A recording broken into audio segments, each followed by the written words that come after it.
উদাহরণ দেওয়া যায়।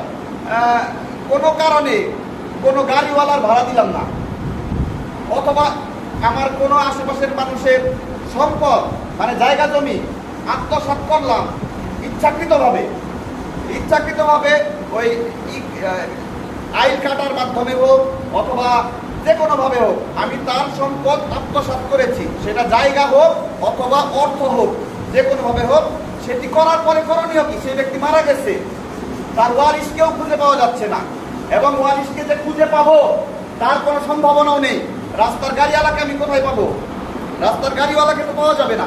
এই ক্ষেত্রে আলিমরা, একেবারে প্রথম দিকের আলিমরা, সালাফরা, ইবনুল কাইয়িম আল জাওজিয়া বলেছেন যে এই ক্ষেত্রে দুইটি মত রয়েছে। একদল আলিম বলেছেন যে তার জন্য তাওবার দরজা বন্ধ, তার প্রতিফল সে হাসরে পাবে, কারণ যার সম্পদ নষ্ট করা হয়েছে তার সাথে আর ওই জুলুমকারীর দেখা হওয়ার সম্ভাবনা নেই এই দুনিয়ায়, তার ওয়ারিশও নাই। আর একদল আলিম বলেছেন যে না, এর জন্যও তওবার দরজা খোলা আছে। কিভাবে? প্রথমত যেই সম্পদগুলো সে আত্মসাৎ করেছে সে এইগুলো আল্লাহর রাস্তায় সদাকাহ করে দিবেন। এরপরে আল্লাহর কাছে ক্ষমা তো চাইবেনি, ওই ব্যক্তি নাই, মনে করেন আমি একজনের সম্পদ আত্মসাৎ করছি, সে মারা গেছে, ওয়ারিশও নাই, এখন আমার অনুশোচনা হয়েছে, তওবা করব, সম্পদগুলো আল্লাহর রাস্তায় দান করে দিব। এর ফলে আল্লাহ তাআলা কখনো কারো সওয়াবকে, কোনো আমলকে বিনষ্ট করেন না। আল্লাহ তাআলা কারো কোনো আমল বিনষ্ট করেন না, কোনো মুমিনের, কোনো মুসলিমের কোনো আমলকে বিনষ্ট করেন না, বরং কাফিরদের সমস্ত আমল নষ্ট। যারা অমুসলিম তাদের কোনো আমল তাদের কোনো কাজে আসবে না। আচ্ছা, হাসরে কি হবে?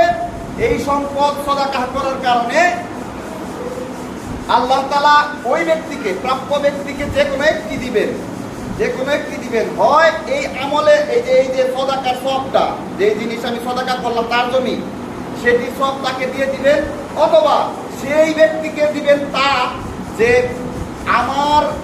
তার জায়গার সমপরিমাণে যে সওয়াব পায় সে আমার কাছ থেকে, সেই পরিমাণ আমার কাছ থেকে নিবেন।